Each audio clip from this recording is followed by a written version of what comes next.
کا گلگلا کرنے میں چیئرمین بلاول بھٹو زرداری، بالکل چونکہ بالکل یہاں پر بیشتر حلقوں میں وہ خطاب کر چکے ہیں، جلسے کر چکے ہیں اور بڑے جلسے کر چکے ہیں، تو کافی حد تک نوجوانوں کو متحرک کرنے میں کامیاب ہوئے۔ اسی طرح میاں صاحب کی گلگت آمد کے بعد جو انہوں نے اپنے ترقیاتی کام گنوائے، اپنے پروجیکٹس جی گنوائے جی اور مزید پروجیکٹس کا بھی انہوں نے اعلان کیا، تو اس سے بھی کافی حد تک نون کا بھی مومنٹم بنا اور پیپل پارٹی کا مومنٹم چیئرمین بلاول بھٹو زرداری کی وجہ سے بنا۔ اور ساتھ ساتھ اگر ہم پاکستان تحریک انصاف کی بات کریں تو بیرسٹر گوہر صاحب بھی یہاں پر آئے، انہوں نے کارنر میٹنگز کی۔ پی ٹی آئی کے امیدوار جو پی ٹی آئی کے حمایت یافتہ امیدوار ہیں، ان کی پوزیشن اس بار توقع ظاہر کی جا رہی تھی کہ کافی ووٹ پڑے گا، خاص طور پر نوجوانوں کو ووٹ پڑے گا، لیکن نتائج اس کے برخلاف دکھائی دے رہے ہیں۔ اگر ہم اسکردو 1 کی بات کریں تو یہاں پر جو مشترکہ امیدوار تھے راجہ زکریا خان مقپون تھے، ان کی پوزیشن ابھی 1 2 3 میں نظر نہیں آ رہی، وہ کافی پیچھے چلے گئے ہیں۔ اسی طرح اگر ہم دیگر حلقوں کی بات کریں، گانچے کی بات کریں، وہاں بھی جو پی ٹی آئی کے امیدوار تھے وہ کوئی خاص پرفارمنس دکھا نہیں پائے، اور اس سے یہ لگتا ہے کہ جو نوجوان بظاہر اسٹریٹ پاور ہے، اگر یہاں پر ان کی لیڈرشپ ہوتی، اگر انہیں یہاں پر موقع ملتا اور یہ اپنی تنظیم کو آرگنائز رکھتے تو کافی حد تک اچھے ریزلٹس مرتب کر سکتے تھے۔ لیکن پیپل پارٹی کے پاس اور نون کے پاس ایک پارٹی کا سٹرکچر موجود ہے، یہاں پر دونوں جماعتیں موجود ہیں، ڈسٹرکٹ لیول پہ، یونین کونسل لیول پہ، تو ان کے سٹرکچر کی وجہ سے کافی حد تک یہ اپنے کارکنوں کو بونڈ رکھ پاتے ہیں اور کارکنوں کو آرگنائز رکھ پاتے ہیں، جس کی وجہ سے ان کے نتائج جو انتخابی نتائج ہیں وہ قدرے بہتر دکھائی دے رہے ہیں۔ اچھا، ابھی جیسے آپ ذکر بھی کر رہے تھے کہ میاں نواز شریف بھی وہاں پر گئے انتخابی مہم کے دوران، اور انہوں نے جو ترقیاتی منصوبے شروع کیے تھے گلگت بلتستان میں ان کا بھی ذکر کیا، اور بلاول بھٹو نے بھی کافی منصوبوں کا ذکر کیا، لیکن جن نوجوان امیدواروں کو ووٹ زیادہ ملا ہے انہوں نے ایسے کون سے وعدے کیے؟ کیونکہ بیسک مسائل کی بات کر رہے ہیں جی بی کے، کہ وہاں پر مسائل بہت زیادہ ہیں، پچھلے 15 سال سے وہ مسائل حل نہیں ہوئے، ایسے کون سے وعدے انہوں نے کیے کہ جن کی بنیاد پر ان کو ووٹ ڈلا؟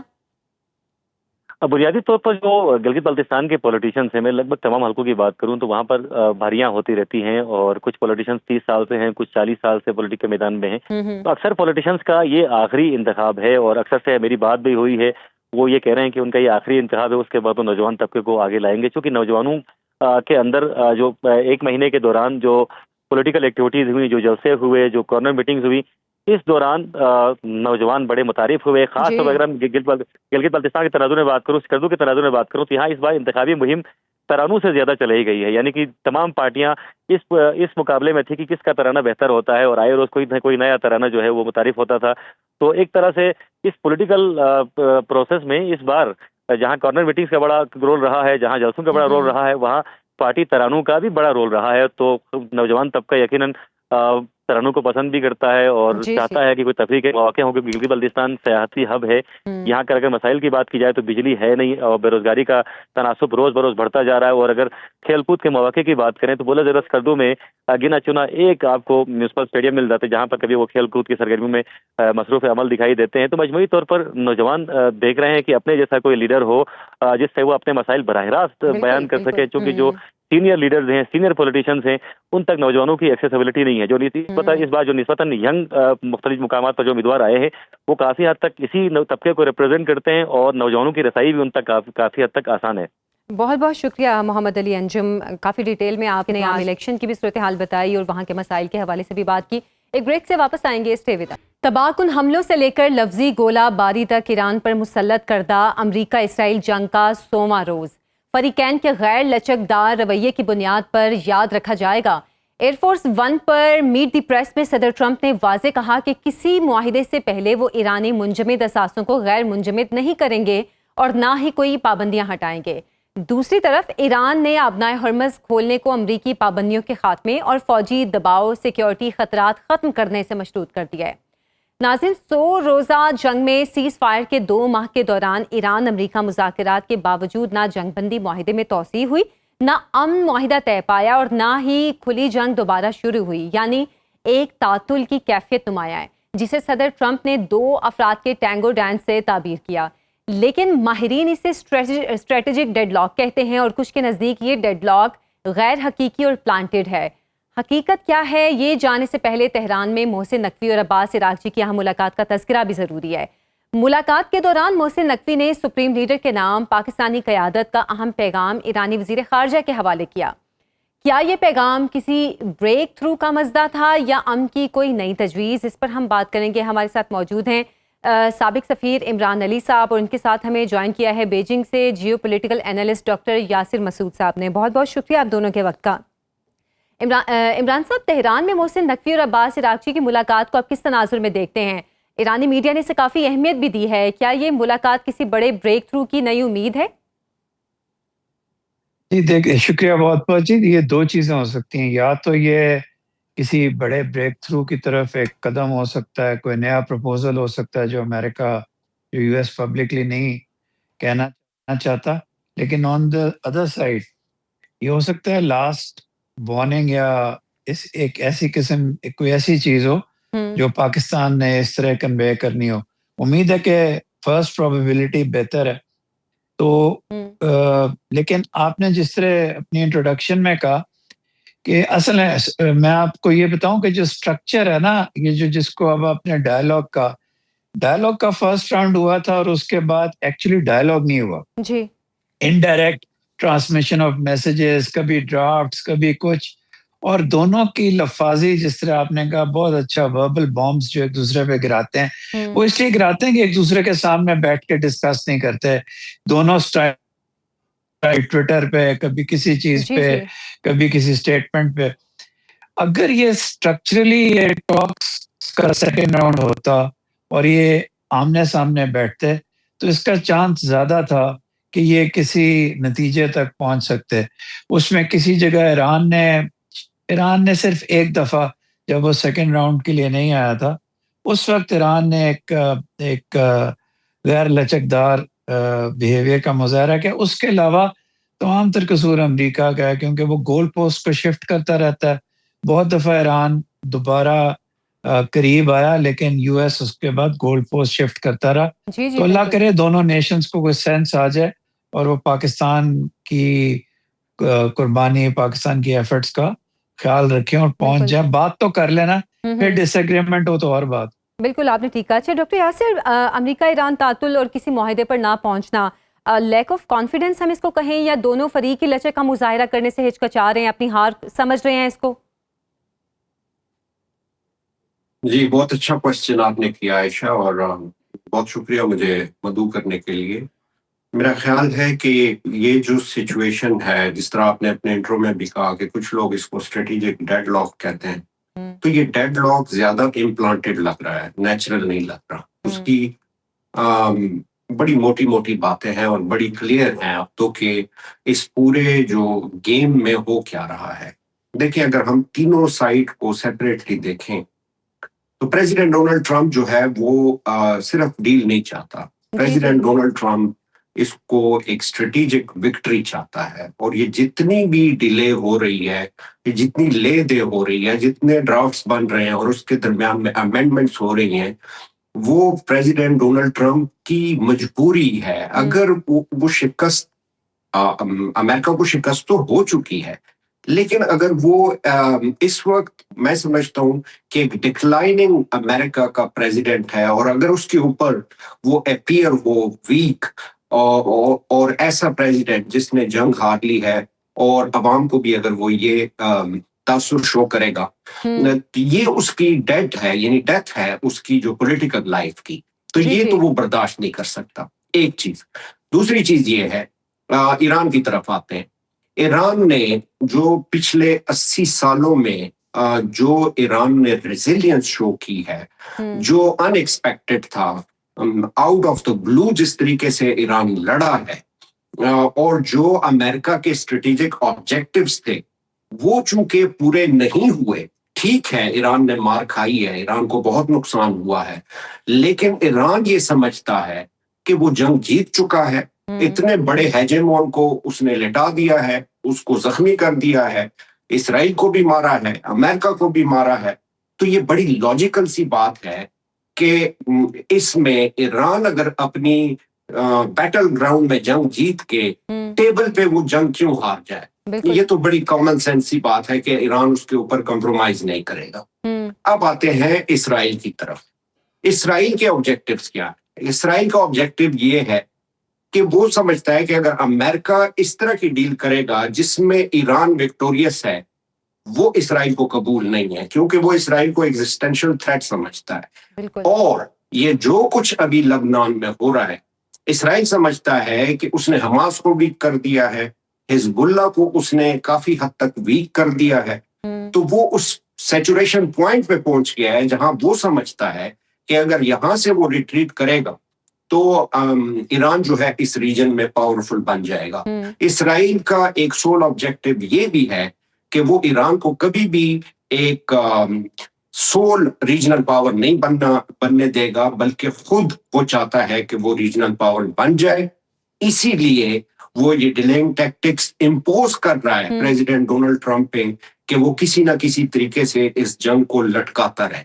یاد رہے کہ اس کے پاس جو پریزیڈنٹ ڈونلڈ ٹرمپ کے پاس جو میگا بیس تھی وہ برے طریقے سے کرٹیسائز ہو رہی ہے ایٹ ہوم اینڈ ابراڈ.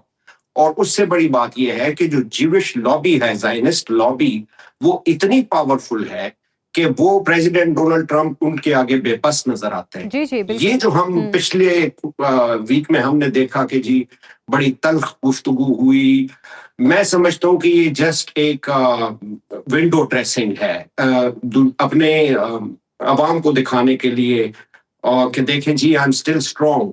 لیکن جیوش لابی جو ہے وہ کافی حد تک، اس حد تک وہ موٹیویٹ کر رہی ہے اس جنگ کو کہ ڈونلڈ ٹرمپ کے ہاتھ اس میں لگتا ہے کہ وہ بہت کمزور نظر آ رہے ہیں. تو یہ تین آبجیکٹو ہے. اچھا، اس کے بعد سب سے امپورٹنٹ بات یہ ہے کہ جو گلف مونارکیز ہیں یا جو عرب سٹیٹس ہیں وہ کیا چاہتی ہیں.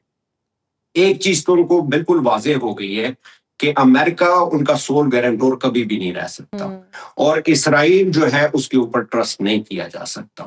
لیکن وہ ایران کو ہارنا تو نہیں چاہتے، اسپیشلی سعودی عربیہ اور عمان اور قطر، ان تینوں کی میں بات کروں گا. وہ یہ ہرگز نہیں چاہتے کہ ایران ہار جائے، لیکن وہ یہ بھی نہیں چاہتے کہ ایران کولیپس کر جائے یا ایک ایسی وکٹری ایران کے پاس ہو کہ اس کی ریجن میں اتنی سوئے بڑھ جائے کہ وہ اپنی ٹرمز ڈکٹیٹ کر سکے. یہ بھی وہ نہیں چاہتے. تو وہ ایک مینجڈ قسم کا جو ہے وہ کانفلکٹ یا مینجڈ قسم کی ڈیل چاہتے ہیں کہ جس میں ایران جو ہے وہ کوئی ڈیل ہو جائے اس طرح کی جس میں ایران زیادہ پاورفل بھی نہ ہو لیکن ایران کولیپس بھی نہ کرے، کیونکہ اس کے بلو بیکس بہت خوفناک ہیں. وہ دیکھ رہے ہیں کہ انرجی کی جانب سے ڈیل کا ذکر جو حالات ہیں، اور اس کے علاوہ بھی جو ایران کی ملٹری پاور ہے اس وقت اس سے بھی وہ خوف کھا رہے ہیں. بالکل. اچھا، عمران صاحب سے اس بارے میں سوال کرنا چاہتی ہوں. عمران صاحب، ابھی امریکہ کی جانب سے جو بیانات آ رہے ہیں کہ جو ایران کے منجمد اثاثے ہیں، اور ہمیں سب کو پتا ہے کہ ایران کی جو شرائط، ان میں ایک بیسک جو شرط تھی وہ یہ بھی تھی کہ ان کو انفریز کیا جائے، لیکن اب جو امریکہ کہہ رہا ہے کہ جن عرب ملکوں کا نقصان ہوا ہے وہ ایران کے اثاثوں سے اس نقصان کو پورا کیا جائے گا. یہ عرب ملکوں کا اعتماد کیا واپس حاصل کرنے کی امریکہ کی کوشش ہے؟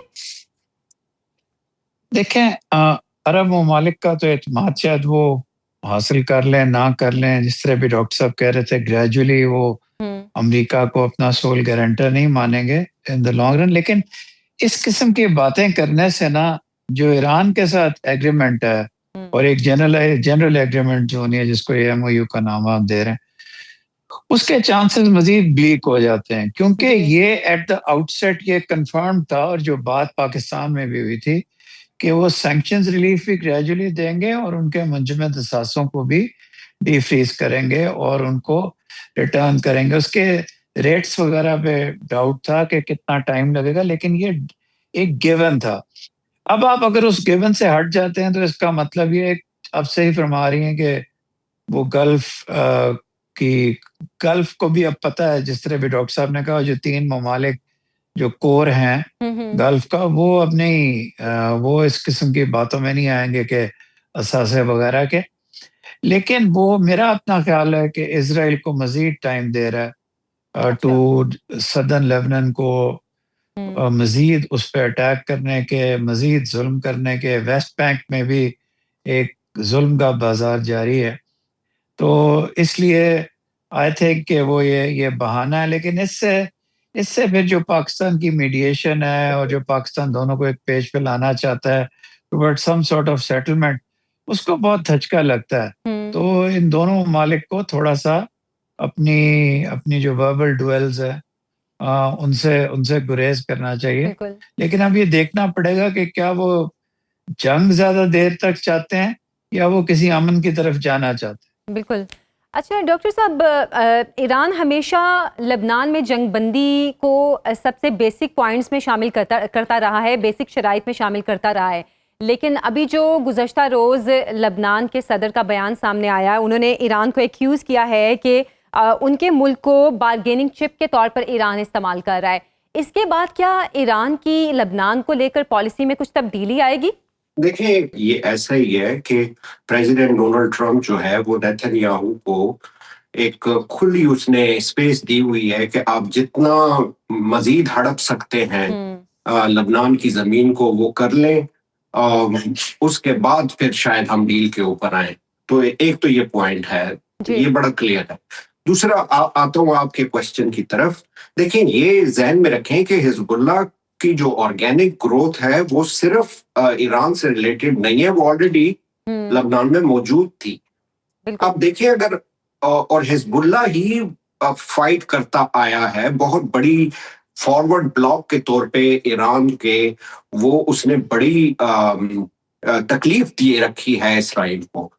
اور لبنان کی جو گورنمنٹ ہے وہ اینٹی حزب اللہ ہے، اور یہ سب سے بڑا اس وقت جو ڈویژن ہے اٹ سیلف، یہ بہت پرابلمٹک ہے، کیونکہ لبنان سمجھتا ہے کہ وہ جنگ کر کر کے ہار گیا ہے اور اب وہ حزب اللہ کے اور اسرائیل کے ساتھ کوئی ڈیل کرنا چاہتا ہے. لیکن اب لبنان کی گورنمنٹ کو یہ سمجھنا چاہیے کہ اسرائیل کے آبجیکٹیو جو ہیں وہ گریٹر اسرائیل کے ہیں. تو حزب اللہ کے حوالے سے ایران کی اگر پالیسی تبدیل ہو جائے گی تو یہ جو اسٹریٹجک بیلنس جس کے اوپر یہ اتنا لیوریج کیے رکھا ہے ایران نے، وہ ایران کبھی بھی نہیں لوز کرنا چاہے گا. میں آپ کو ایگزامپل دیتا ہوں. جو سب سے بڑا لیوریج اسٹریٹ آف ہرموز کو کے اوپر جو قبضہ کر کے ایران نے کیا ہے، تو وہ اس کا لیوریج ہے، وہ اس کا اسٹرانگ پوائنٹ ہے، وہ اس کا پلس پوائنٹ ہے، اس سے وہ بینیفٹ لے رہا ہے. وہ کیوں اپنی پالیسی تبدیل کرے گا صرف اس لیے کہ حزب اللہ کمپلیٹلی ختم ہو جائے یا لبنان خوش ہو جائے؟ I don't think so this is going to happen.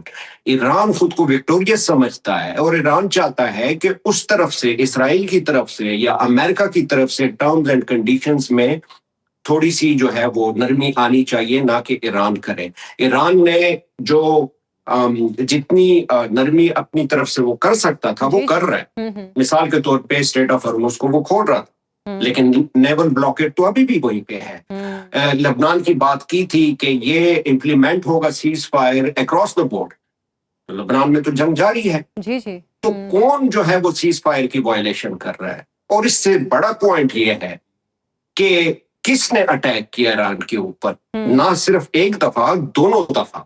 تو کیسے ایران ٹرسٹ کر لے ان ٹرمز اینڈ کنڈیشن کے اوپر جو کہ زائنسٹ پالیسیز سے، زائنسٹ ریجیم سے آ رہی ہیں، اور امریکہ ہینڈز اینڈ گلو ہے اس وقت اسرائیل کے ساتھ. میرا نہیں خیال کہ ایران اس کے میں تھوڑی سی بھی نرمی دکھائے گا. بالکل. بہت بہت شکریہ ڈاکٹر یاسر مسعود صاحب اور عمران علی صاحب. آپ کے وقت کا ایک بریک سے واپس آئیں گے، ہمارے ساتھ رہیے. ناظرین، وفاقی بجٹ میں حکومت عوام کو ریلیف بھی دینا چاہ رہی ہے. IMF کے مطالبے پر ٹیکس آمدن میں اضافے کی خواہش بھی پال رہی ہے. ریلیف اور نئے ٹیکس دونوں ایک ساتھ کیسے ممکن ہے، یہ سوال اپنی جگہ، لیکن معیشت کے مختلف شعبوں کو اگر مختلف انداز میں ڈیل کیا جائے تو یقینی طور پر ایک بریکٹ ضرور وجود میں آ سکتا ہے. اس سے قطع نظر کہ وہ کتنا غیر صحت مند ہے. دیکھا جائے تو پاکستان کا ٹیکس نظام مڈل کلاس کی بقا اور نئے کاروبار کی راہ میں سب سے بڑی رکاوٹ ہے. 9% کا ٹیکس نیٹ ورک تنخواہ داروں پر غیر معمولی ٹیکسز کا دباؤ، لیوی اور GST کی صورت عام آدمی پر پڑنے والا بڑا بوجھ. IMF کے اصرار پر صنعتوں سے بھاری ٹیکسز کی وصولی، یہ وہ بیریئرز ہیں جو پاکستان کی خوشحالی اور ترقی کی راہ میں حائل ہیں. یہ بیریئرز کیسے ہٹائے جا سکتے ہیں، اس پر ہم بات کریں گے ماہر معیشت ڈاکٹر شاہد صدیقی صاحب سے. ڈاکٹر صاحب، IMF بجٹ میں حکومت عوام کے لیے ریلیف بھی چاہ رہی ہے اور نئے ٹیکس بھی لگانا چاہ رہی ہے، اور اس حوالے سے جاننا چاہوں گی یہ ممکن کیسے ہوگا؟ بہت شکریہ آپ کا. دیکھیے، ایک تو ہوتا ہے کہ حکومت بجٹ تقریر میں کیا کہتی ہے، جس کو آپ خواہشات کا نام دے رہے ہیں. دوسرے ہوتے ہیں بجٹ میں تجاویز کیا ہوتی ہیں، وہ دونوں بالکل مخالف سمتیں ہوتی ہیں. اصل میں یہ بھی غلط خیال ہے کہ ہمارے اوپر IMF کی شرائط کی وجہ سے حکومت پھنس جاتی ہے. ایسا نہیں ہے. حکومت کو کے ساتھ جب مذاکرات شروع ہوتے ہیں تو حکومت ان سے یہ کہتی ہے کہ جناب دیکھیے، ہم طاقتور طبقوں پر ٹیکس نہیں لگا سکتے، ہماری مجبوری ہے. وہ پارلیمنٹ میں بیٹھے ہیں، ہم زرعی شعبے سے ٹیکس نہیں لے سکتے, ہم معیشت کو دستاویزی نہیں بنا سکتے. تو وہ کہے گا جی ٹھیک ہے یہ تو آپ کا ملک ہے, ہم تو چاہتے یہ ہیں کہ بجٹ خسارہ کا جو ہے اس کو کنٹرول کریں. تو حکومت ان کو یہ تجویز پیش کرتی ہے کہ جناب ہم حکومت پر انڈائریکٹ ٹیکسز عوام پہ لگا دیتے ہیں, جیسے آپ نے کہا پیٹرولیم لیوی بڑھا دیتے ہیں, ترقیاتی اخراجات میں کٹوتی کر دیتے ہیں, اور لیکن چونکہ عوام کو بھی کچھ دینا ہے تو تنخواہ دار طبقوں کو کچھ مراد دیں گے, لیکن انہی تنخواہ دار طبقوں سے بھی ان کی دوسری جیب سے اس سے دگنا نکال لیں گے. تو میں جو چیز کہنا چاہ رہا ہوں وہ یہ ہے کہ کوئی سیاسی عزم نہیں ہے, یہ کوئی نئی بات نہیں ہے. اگر آپ دیکھیں تو 1988 سے اب تک ہم IMF کے پروگرام میں ہیں, ہم باہر نکلنا نہیں چاہتے کیونکہ اس کی آڑ میں ہم عوام کو جو ہے بوجھ ڈالتے ہیں, اور طاقتور طبقوں کو بہرحال مراد دینا ہمارا اشرافیہ کی معیشت ہے وہ ضروری سمجھا جاتا ہے.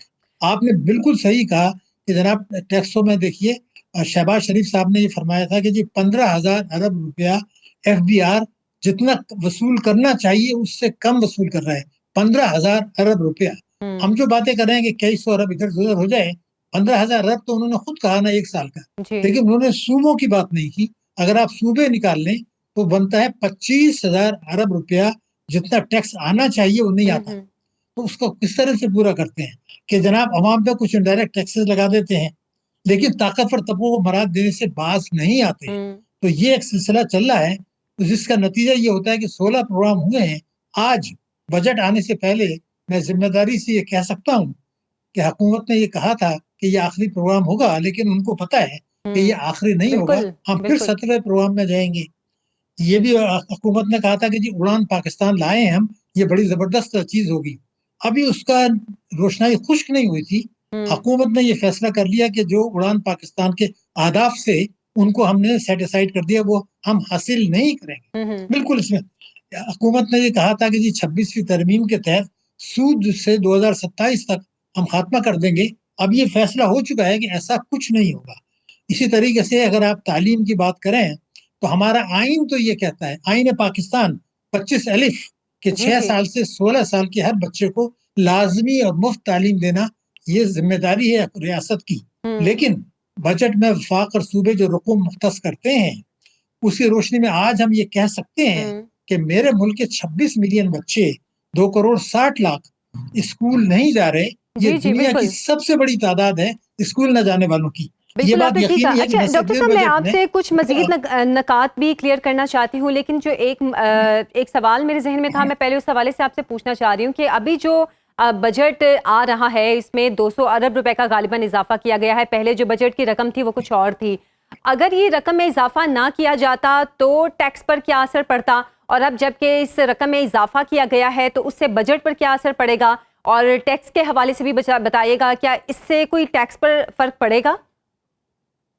دیکھیے میں آپ سے بتا دوں کہ اگر آپ 1990 کی دہائی میں چلی جائیں تو اس وقت ہمارا ٹیکس اور GDP کا جو تناسب تھا وہ تھا 14.4%. جی جی. لیکن اس وقت جو ہے وہ انڈائریکٹ ٹیکسز بہت کم تھے, GST بہت کم تھا. اب ہم نے اس کو بے تحاشا بڑھا دیا پیٹرولیم, لیکن اس کے باوجود ہمارا ٹیکس GDP 10.3 پر آ گیا ہے. اس کا کیا مطلب ہوا کہ ہم جتنے بھی ٹیکسز لگاتے ہیں عوام پہ ڈالے جاتے ہیں, لیکن ٹیکسوں کی چوری ہم نہیں روکتے. تو اگر آپ یہ دیکھیں کہ ہمارا اگر مثال کے طور پر ہماری افراط زر 8% بڑھا اور 4% اکنامی اس سے گرو کیا تو 12% تو آٹومیٹک بڑھے گا نا. یہ تو ہر چیز کی قیمت بڑھ گئی. اس کے علاوہ یہ بات کر رہے ہیں کہ 200 یا 300 یا 400 ارب ہم ایڈیشنل لگائیں گے, لیکن اس سے ٹیکسوں کی جو تناسب ہے وہ نہیں بڑھتا. دوسرے کہ حکومت کے اخراجات چونکہ بڑھ جاتے ہیں تو عوام کو کچھ نہیں ملتا, بلکہ عوام کی جیب پر جو ہے مزید بوجھ ڈالا جاتا ہے. جیسے میں تنخواہ دار طبقوں کو اگر کچھ مراد دیتے ہیں تو ان کی جیب سے اس سے دگنا سے زیادہ نکال لیں گے. کیونکہ جب آپ دیکھیے پیٹرولیم لیوی بڑا, آپ نے خود اس کا ذکر کیا اشارتاً, 2023 میں اگر چلے جائیں تو پورے ایک سال میں 127 ارب روپے اکٹھا ہوا تھا. اس سال اکٹھا ہو رہا ہے 1468 ارب روپیہ.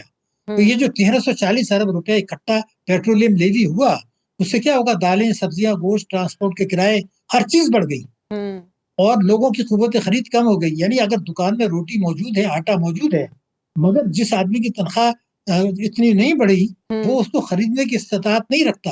دوائیوں کی قیمتیں بڑھی ہیں تو وہ اتنی دوائیاں نہیں خریدتا جتنا ڈاکٹر نے پرسکرائب کیا ہے.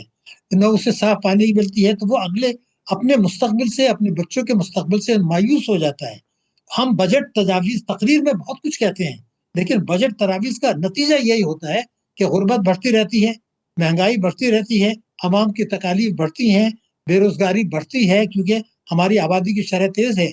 اس جی کی وجہ سے یہ خطرات ابھی، چونکہ امریکہ کو، آپ کو پتا ہے، ساری دنیا کو پتا ہے کہ مڈل ایسٹ میں ہماری مدد کی ضرورت پڑ رہی ہے، بالکل۔ تو ابھی وہ ہمیں بہت زیادہ سختی نہیں کر رہے، لیکن یہ بات یقینی ہے کہ جب ہماری مدد کی ضرورت کم ہو جائے گی تو IMF نے دانت تیز کرے گا، اور وہ یہ کہے گا جناب یہ آپ نے کیا تماشا مچایا، 16 پروگرام ہو چکے ہیں، اس کے بعد اب پھر آپ 17 میں جا رہے ہیں، 18 میں جا رہے ہیں، یہ نہیں چلے گا، تو بالکل۔ آپ عوام پہ مزید بوجھ ڈالیں۔ اچھا یہ ڈاکٹر وہ خطرہ صاحب، ہے جو جو ہمیں آج سوچنا ہے، کیونکہ دنیا میں نئی صف بندی ہو رہی ہے۔ آپ بالکل نے دیکھا بالکل۔ کہ ایران کے ساتھ اگر معاملات طے بھی ہو جائیں تو پاکستان کی معیشت پہ زیادہ برا اثر اس لیے پڑے گا کہ جنگ سے پہلے ہماری معیشت غیر مستحکم ہو چکی تھی۔ جی تو میں نے بالکل۔ آپ کو 25,000 ارب جو ہے نا وہ ٹیکسز کا بتایا۔ اگر میں آپ کو یہ بتاؤں کہ اسٹیٹ بینک کے مطابق اب سے کچھ سال پہلے ہماری جو ملک کی بچتیں تھیں وہ تھی تقریباً 14% آف GST، اب وہ 7% پر آ گئی ہیں۔ اس کا کیا مطلب ہے؟ آپ کے ریسورسز کم ہو رہے ہیں، تو اب ہم کیا کر رہے ہیں؟ قرضے بے تحاشا بڑھا رہے ہیں اور اس کا بوجھ عوام پر ڈال رہے ہیں۔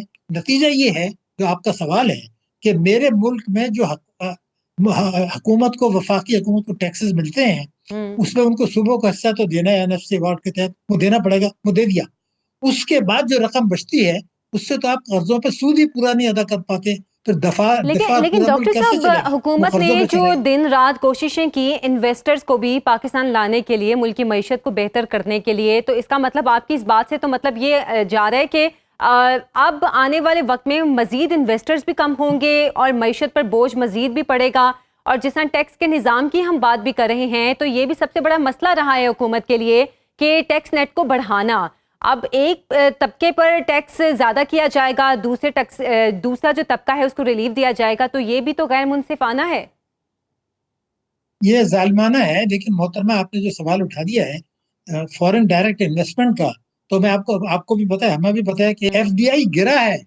جب FDI آپ کا گر گیا اور ملک کی بچتیں میں نے آپ کو بتائی گر گئیں، ٹیکسوں کی وصولی نہیں بڑھ رہی، اخراجات آپ کے بڑھ رہے ہیں، تو پھر سوال یہ پیدا ہوتا ہے کہ معیشت کیسے ترقی کرے گی۔ ایک اور میں اگر آپ کو مثال دے دوں کہ ہمارے ہاں ایسا کچھ ہوا ہے پاکستان میں نے بہت ہی سینئر پوزیشنز پہ، ٹاپ پوزیشنز میں یورپ میں کام کیا ہے، بینکوں میں، مڈل ایسٹ میں کیا ہے، افریقہ میں کیا ہے، پاکستان میں کیا ہے۔ میں آج آپ کو ایک بات بتانے چلا ہوں کہ جو پاکستان میں ہو رہا ہے میں نے پوری دنیا میں کہیں نہیں دیکھا، نہ امریکہ میں نہ یورپ میں، وہ یہ ہے کہ بینکوں نے، اگر آپ کو میں فگر دے دوں کہ ہمارے جو سودی بینکوں کے کھاتے ہیں، کروڑوں لوگوں کو جون 2023 میں 20.5% منافع دیا تھا، 20.5%۔ اور قانون کیا ہے کہ بینکس اپنے کھاتے داروں، اپنے منافع میں کھاتے داروں کو شریک کریں گے۔ یہ قانون کیا ہے وہ بھی میں آپ کو بتاؤں، 46A4 اور 40A بینکنگ کمپنیز آرڈیننس۔ تو بینکوں کا منافع تو بڑھ گیا، تو جون 23 میں جو 20.5% منافع ملا تھا کروڑوں کھاتے داروں کو، اب مئی میں ملا ہے 10%۔ اس کا کیا مطلب ہوا کہ کئی ہزار ارب روپے آپ نے ان کو کم دے دیے، بینکوں کا منافع کم گیا، بڑھ گیا، بینکوں کو ٹیکس، حکومت کو ٹیکس بھی مل گیا، اسٹاک ایکسچینج بھی اوپر چلا گیا بینکوں کی وجہ سے، لیکن جن کا پیسہ تھا ان کی قوت خرید آدھی رہ گئی، 20% سے 10% پر آ گیا۔ ایک اور چیز ہوئی ہے جو دنیا میں کہیں نہیں ہوئی، نہ پہلے پاکستان میں ہوئی تھی، وہ یہ تھی کہ بینکوں کا کام ہوتا ہے صنعت کے لیے، تجارت کے لیے، زراعت کے لیے، برآمدات کے لیے قرضے دینا۔ آج میں آپ کو یہ بتا رہا ہوں کہ پوری دنیا میں اس کی مثال نہیں ملے گی کہ پاکستانی بینکوں نے تمام جو قرضے دیے ہیں ملک بھر میں 25 کروڑ کی آبادی کو، وہ 14,600 ارب۔ دوبارہ فگر سن لیجیے، 14,600 ارب کے قرضے پورے پاکستان میں دیے بینکوں نے 25 کروڑ کی آبادی کی ملک کے۔ لیکن حکومت نے جو سرمایہ کاری کی ہے، جو ان کا کام نہیں ہے، بجٹ خسارے کو پورا کرنے کے لیے انہوں نے اور دوسرے مقصد کے لیے 39,000 بلین کے سرمایہ کاری وغیرہ کر دی۔ میں آپ کو یہ عرض کر رہا ہوں پھر کہ پوری دنیا میں ایک ملک آپ ایسا دکھا دیجیے۔ تو بینکوں نے تو جب آپ نے نشکاری کی انہوں نے منافع کم کر دیا اور قرضے حکومت کو دے دیے کہ جناب اب بجٹ خسارہ ہم پورا کرتے ہیں، آپ کیوں ٹیکسوں کی چوری روکنا چاہتے ہیں۔ اس سے پاکستان کی معیشت کو جو خطرات ہیں اس کو سوچ کے خوف آتا ہے۔ آئین کو توڑ کے کر رہے ہیں، بینکنگ کمپنیز آرڈیننس کو توڑ کے کر رہے ہیں، تو جب آپ کی معیشت گرو نہیں کرے گی تو غربت کیسے کم ہوگی؟ مجھے بتایا جائے روزگار کے مواقع کہاں سے میسر آئیں گے؟ ہر سال جو 25 لاکھ بچے ہمارے لوگ ان کی عمر کی وجہ سے وہ روزگار کی تلاش میں آتے ہیں، ان کو روزگار کہاں ملے گا؟ آج کی تاریخ میں آپ کو ریکارڈ پہ بتا رہا ہوں، دنیا کے 10 ممالک جہاں بھوک کی صورتحال سنگین ہے، بھوک کی، وہاں وہ اس میں 10 ممالک ہیں، ان میں اسلامی جمہوریہ پاکستان شامل ہے۔ ان 10 ملکوں میں کون سے ملک؟ جہاں زرعی زمین جو ہے زرخیز ہے، جہاں کسان محنتی ہیں، جہاں زکوٰۃ کا ایسا عظیم الشان نظام ہے۔ کچھ لوگ دعویٰ کرتے ہیں کہ ہم 4 لاکھ آدمیوں کو روزانہ کھانا کھلا رہے ہیں عوام کی مدد سے، تو وہ کہاں ہے وہ؟ اس لیے کہ زکوٰۃ کا نظام بھی مس میرج ہو رہا ہے، اس کا غلط استعمال ہو رہا ہے۔ یہ اسلام کا اور منشا یہ کبھی نہیں مس تھا کہ آپ مینجمنٹ لوگوں پورے کو سسٹم بھکاری میں بنا ہمیں دیں۔ نظر بھی آ رہی ہے۔ بہت بہت شکریہ ڈاکٹر شاہد صدیقی صاحب، آپ نے بالکل صحیح معاملات سے بات کی ہے۔ آج کے پروگرام سے مجھے اجازت دیں، اللہ حافظ۔